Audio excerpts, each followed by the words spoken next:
Welcome back to Project 613. Today we learn one mitzvah, the mitzvah of keeping your promise. You see, when a person keeps their promise, keeps their commitment, they're not only doing the right thing, the good thing to do. This is not only the morally correct thing to do. Rather, this is actually the fulfillment of a mitzvah of the Torah. We know this from the verse that says, Motza sefatecha tishmor va'asita. What comes out of your lips, you shall guard and you shall keep.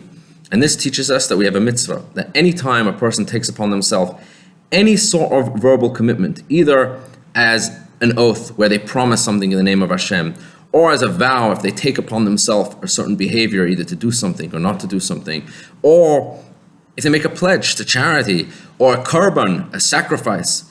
In any of these situations, once a person has verbally expressed their promise, they are considered bound to their word, and they are obligated to fulfill their word. And when they do so, they are fulfilling a mitzvah of the Torah.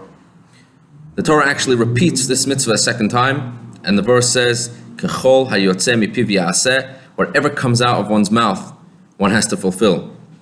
And this applies to any form of these sort of commitments. In Hebrew, they are either known as a shavua, an oath, or a neder, a vow, and there are differences in what each one is referring to, but the general gist of this mitzvah is that any type of commitment that a person takes upon themselves, they are bound, they are obligated to fulfill it. When they do so, they are keeping a mitzvah. And as we will learn in a few days' time, if they do not keep their promise, they are actually violating a prohibition of the Torah.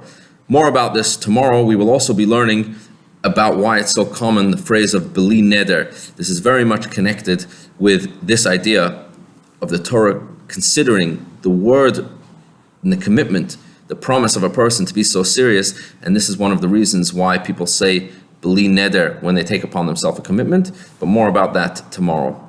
Have a wonderful, wonderful day.